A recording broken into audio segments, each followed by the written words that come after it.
بها وذروا الذين يلحدون في أسمائه الحمد لله رب العالمين والصلاة والسلام على رسوله الأمين وعلى آلہ واصحابہ اجمعین وبعد۔ محترم ناظرین، آج کے اس ایپیسوڈ میں آپ کے سامنے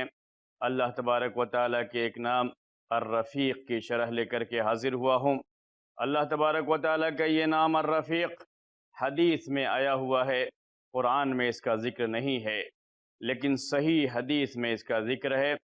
ایک مرتبہ اللہ کے رسول صلی اللہ علیہ وسلم بیٹھے ہوئے تھے، یہودیوں کی ایک جماعت آئی، اور جیسا ان کی شرارت کا مزاج تھا اور جس طریقے سے وہ لوگ شرارت کیا کرتے تھے، اسی شرارت کا مظاہرہ کرتے ہوئے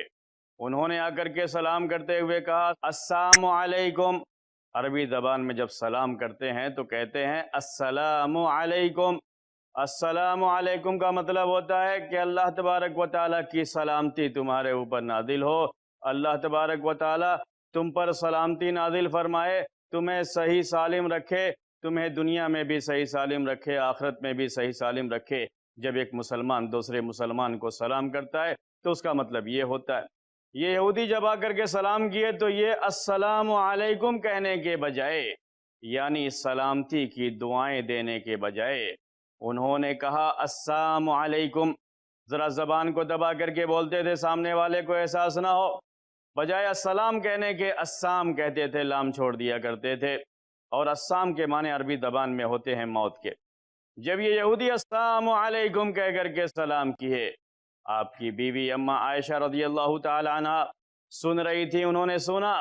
کہ انہوں نے یہودیوں نے السلام علیکم نہیں کہا ہے بلکہ السلام علیکم کہا ہے، یعنی سلامتی کی یہ دعا نہیں دے رہے ہیں بلکہ موت کی بد دعا دے رہے ہیں، بجائے دعا دینے کے موت کی بد دعا دے رہے ہیں، کیونکہ السلام کے معنی موت کے ہوتے ہیں۔ اس طریقے سے اما عائشہ رضی اللہ تعالی عنہا بھڑک اٹھیں، غصے میں آ گئیں اور کہا وعلیکم السلام واللعنت،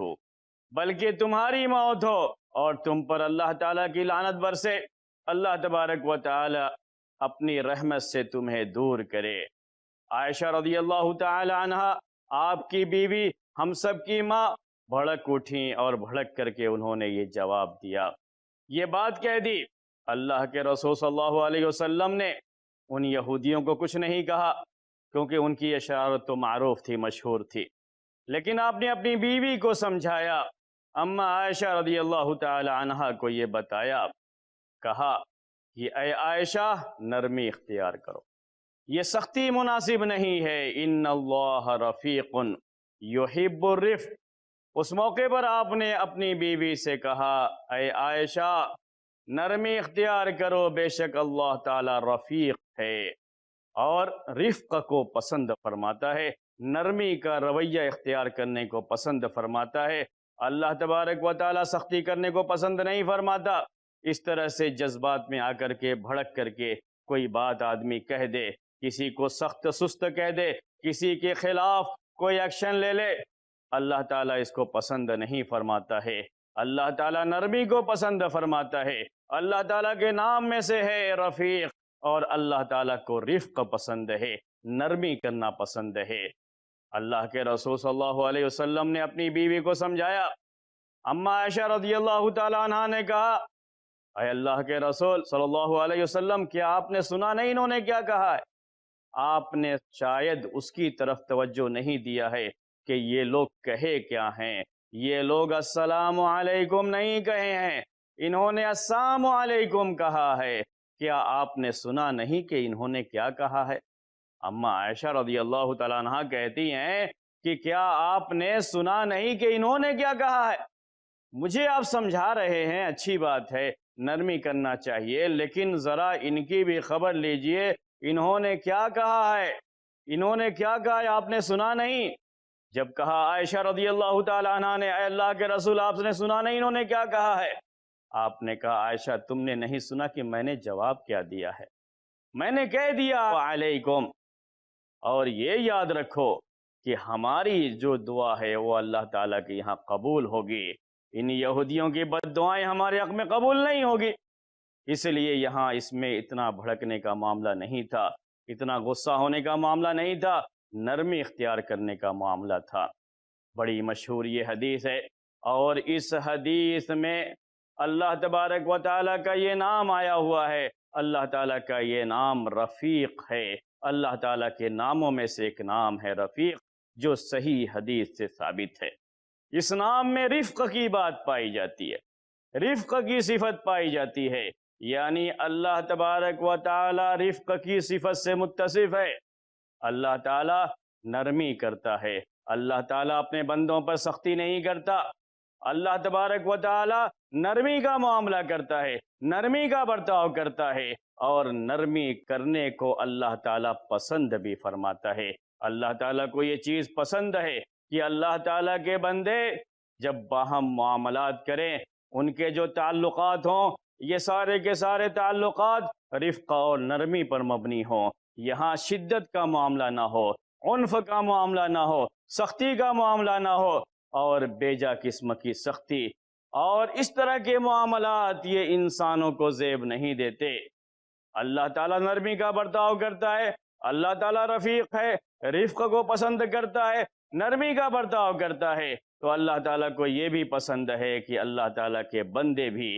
نرمی کا برتاؤ کریں، نرمی کا معاملہ کریں۔ تو رفیق اللہ تبارک و تعالیٰ کے ناموں میں سے ایک نام، اور اس نام میں صفت جو پائی جاتی ہے وہ رفق کی صفت پائی جاتی ہے، نرمی کرنے کی صفت پائی جاتی ہے، اور اللہ تبارک و تعالیٰ کو یہ محبوب ہے کہ اللہ تعالیٰ کے بندے اپنے اندر یہ صفت پیدا کریں۔ آج ہمارا معاملہ بڑا عجیب سا ہے، جس کو دیکھو اگر اس کو کہیں کوئی عہدہ مل گیا ہے، کوئی مرتبہ مل گیا ہے، اور اس کے نیچے اس کے انڈر میں کچھ لوگ کام کرتے ہیں، تو اس کا معاملہ یہ ہوتا ہے کہ غیر معمولی سختی کا پہلو اختیار کرتا ہے، بڑا سخت معاملہ کرتا ہے، بڑا سخت ہو جاتا ہے، سختی سے پیش آتا ہے۔ ایسے ہی آج کل مسلم قوم یہ مشہور ہو گئی ہے کہ بڑی جذباتی قوم ہے، بڑی جلدی بھڑک جاتی ہے، بڑی جلدی غصے میں آ جاتی ہے، اور اس طرح سے جذبات کا شکار ہو کر کے غضبناک ہو جانا، غصے میں آ جانا، اپنے آپ سے باہر ہو جانا، یہ ایک مسلمان کی صفت نہیں ہو سکتی۔ مسلمان کو اس سے دور رہنا چاہیے، اپنے آپ کو بہت سنجیدہ بنانا چاہیے، اور رفق کا معاملہ کرنا چاہیے، بجائے سختی کے رفق کا معاملہ کرنا چاہیے، نرمی کا معاملہ کرنا چاہیے، نرمی کا برتاؤ کرنا چاہیے، کیونکہ اللہ تبارک و تعالیٰ کے ناموں میں سے یہ نام ہے الرفیق، اور اللہ تبارک و تعالیٰ کے اس نام میں رفق کی صفت پائی جاتی ہے، اور اللہ تعالیٰ اپنے بندوں میں اس صفت کو چاہتا ہے کہ پیدا ہو یہ صفت بندوں میں، بندے بھی ایسے بنے، بندے بھی معاف کرنے والے بنے، بندے بھی نرمی کرنے والے بنے، بندے بھی دوسرے کے ساتھ معاملہ کریں تو رفق کا معاملہ کریں، سختی کا معاملہ نہ کریں، سختی سے بچائیں، اور کبھی کبھی سختی ضروری ہوتی ہے، لیکن بیجا قسم کی سختی، خواہ مخواہ کی سختی، جس کی وجہ سے ماتحت لوگوں کو زیادہ پریشانی ہو، تکلیف میں مبتلا ہوں، اور سختی کی وجہ سے ان کی پریشانیوں میں اور اضافہ ہو رہا ہو، یہ اسلامی تعلیمات کے خلاف ہے، اسلامی تعلیمات کے سراسر خلاف ہے۔ اسلامی تعلیمات یہ ہیں کہ اللہ تبارک و تعالی ہمیں رفق کی تعلیم دیتا ہے۔ اللہ کے رسول صلی اللہ علیہ وسلم فرماتے ہیں، ایک دوسری صحیح حدیث ہے، اور عائشہ رضی اللہ تعالی عنہا ہی کو مخاطب کر کے اللہ کے رسول صلی اللہ علیہ وسلم کہتے ہیں کہ یہ نرمی جب کسی چیز میں ہوتی ہے تو اس چیز کو مزین کر دیتی ہے، اس چیز کی اہمیت بڑھ جاتی ہے، اسلامی لحاظ سے وہ چیز اہم ہو جاتی ہے، اور جس چیز سے رفق کو، نرمی کو نکال دیا گیا ہو تو وہ چیز بڑی بدنما ہو جاتی ہے، عیبدار ہو جاتی ہے۔ عیبدار ہونے کے لیے، بدنما ہونے کے لیے ہی کافی ہے کہ اس کے اندر سے نرمی نکال دی گئی، نرمی نہیں پائی جا رہی ہے۔ کسی بھی شخص یا کسی بھی چیز کا اگر یہ معاملہ ہے کہ اس میں نرمی نہیں ہے، سختی ہی سختی ہے، تو اللہ تبارک و تعالیٰ کو یہ چیز پسند نہیں، یہ محبوب نہیں اللہ تعالیٰ، اور وہ چیز عیبدار ہو گئی، وہ شخص عیبدار ہو گیا، گویا کہ وہ اچھے اخلاق والا نہیں ہے، اچھے اخلاق جس سے مومن کو مزین ہونا چاہیے، مومن اس اچھے اخلاق سے، اچھے خلق سے متصف نہیں ہے، جبکہ اسے ہمیشہ اچھے اخلاق والا بن کے رہنا چاہیے۔ معزز ناظرین، اب وقت ہو چلا ایک چھوٹے سے بریک کا۔ بریک کے بعد پھر ہم آپ کی خدمت میں حاضر ہوں گے، تب تک کے لیے اجازت دیجیے۔ السلام علیکم ورحمۃ اللہ وبرکاتہ۔ وَلِلَّهِ الْأَسْمَاءُ الْحُسْنَى فَادْعُوهُ بِهَا۔ السلام علیکم ورحمۃ اللہ وبرکاتہ۔ محترم ناظرین، وقفے کے بعد پھر ہم آپ کی خدمت میں حاضر ہیں۔ وقفے سے پہلے بات چل رہی تھی اللہ تبارک و تعالیٰ کے نام رفیق کے بارے میں۔ اللہ تبارک و تعالیٰ کے اسماء حسنہ میں سے ایک اہم نام رفیق بھی ہے، جو حدیث میں آیا ہے، حدیث سے ثابت ہے، اور اس نام میں رفق کی صفت پائی جاتی ہے۔ اللہ تبارک و تعالیٰ رفیق ہے، الرفیق اس کا نام ہے۔ اللہ تبارک و تعالیٰ کی رفق کی صفت کے مظاہر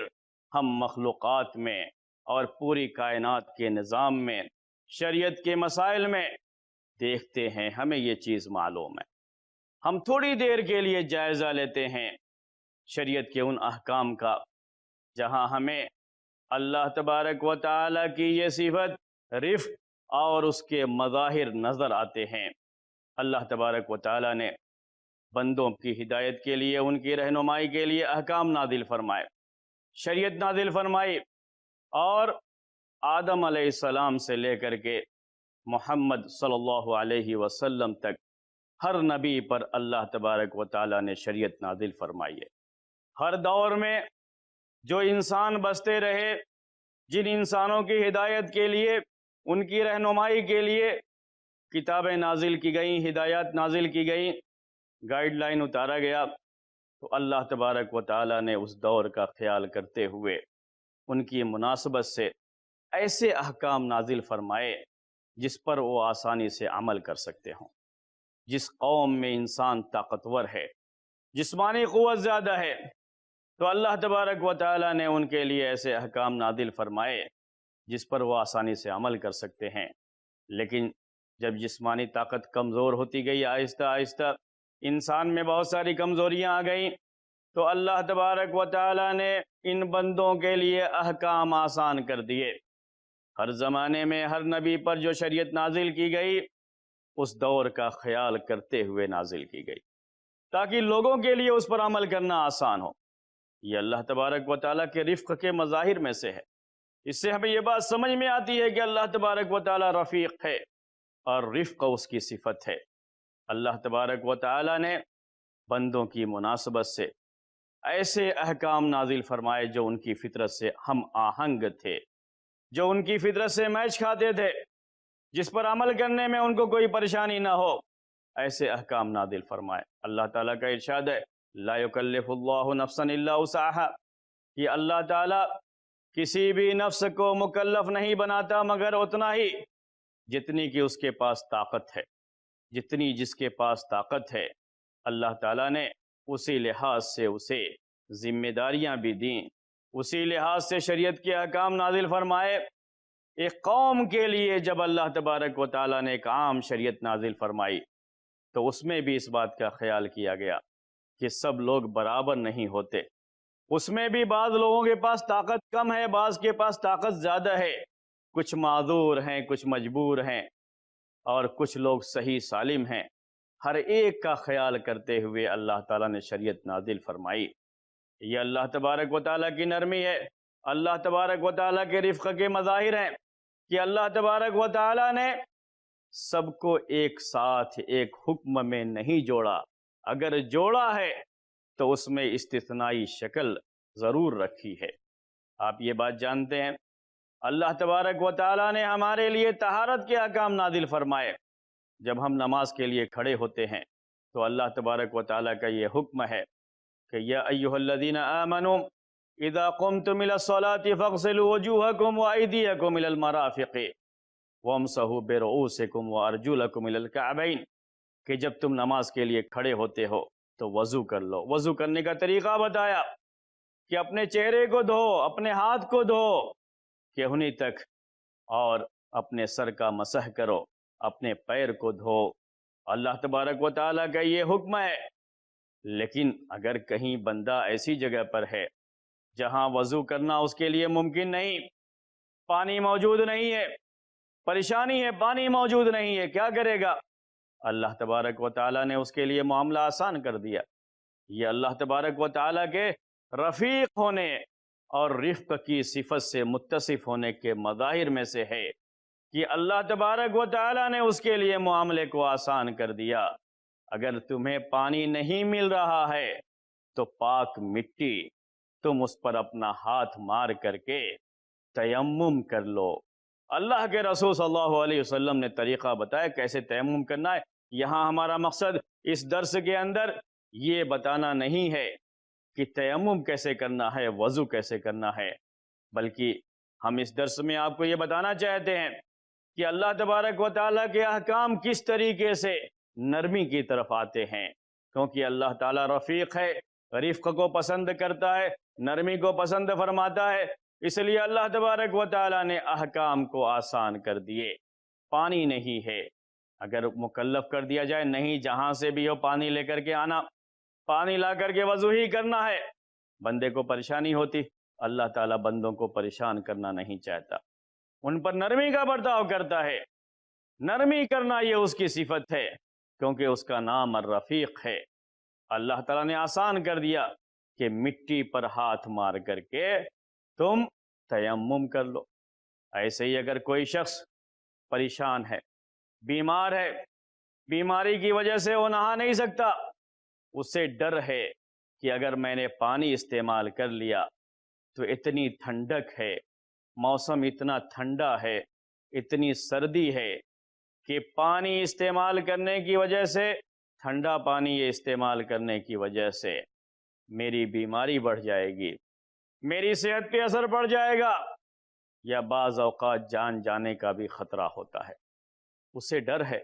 اللہ تبارک و تعالیٰ نے یہ آسانی دی، اللہ کے رسول صلی اللہ علیہ وسلم نے یہ آسانی پیش کی اور کہا اگر جاڑے کی وجہ سے، ٹھنڈے پانی کی وجہ سے، موسم سرد ہونے کی وجہ سے تمہارے لیے پانی سے طہارت حاصل کرنا ممکن نہ ہو،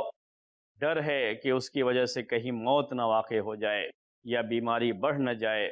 یا بیماری دیر سے صحیح ہونے کا ڈر ہے، تو یہ اجازت دے دی کہ تیمم کر لو۔ یہاں پہ اب غسل کرنا ضروری نہیں رہ گیا، تیمم کر لو، تیمم کر کے نماز پڑھ سکتے ہو، اور یہ کافی ہو جائے گا تمہاری طہارت کے لیے۔ یہ اللہ تبارک و تعالیٰ کا حکم ہے، اللہ تبارک و تعالیٰ کے یہ احکام ہیں جس میں آسانیاں ہوتی ہیں۔ جہاں کہیں بھی جس مسئلے میں بھی آپ دیکھیں گے کوئی پریشانی ہے، شخصی لحاظ سے کسی کو پریشانی ہو رہی ہے، عام حالات میں لوگوں کو اس میں کوئی پریشانی تو نہیں ہوتی،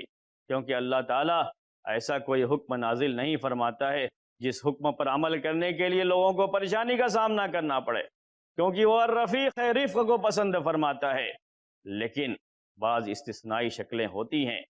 کہ بعض لوگوں کو بیمار ہونے کی وجہ سے پانی استعمال کرنا ممکن نہ ہو،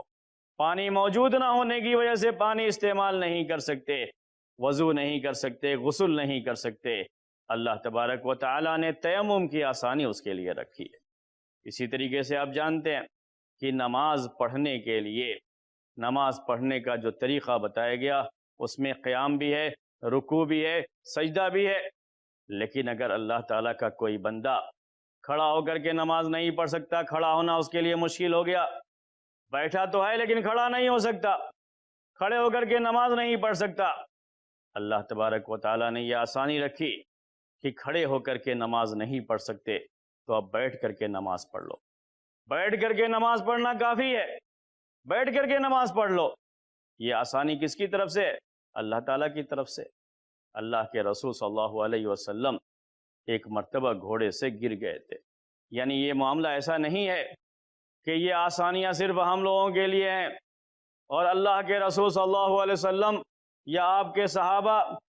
یہ ان آسانیوں سے فائدہ نہیں اٹھائے ہیں، یا ان کے دور میں یہ آسانیاں نہیں تھیں، ایسی کوئی بات نہیں ہے۔ شریعت کا یہ حکم ہے، اللہ کے رسول صلی اللہ علیہ وسلم کے ساتھ بھی یہ چیز پیش آئی کہ آپ ایک مرتبہ گھوڑے سے گر گئے تھے، گھوڑے سے گر کر کے آپ کا پیر زخمی ہو گیا تھا اور آپ کھڑے ہو کر کے نماز نہیں پڑھ سکتے تھے، بیٹھ کر کے آپ نے نماز پڑھائی، آپ بیٹھ کر کے نماز پڑھ رہے تھے۔ سارے مسلمانوں کے لیے بھی یہی حکم ہے، یہ عام حکم ہے شریعت کا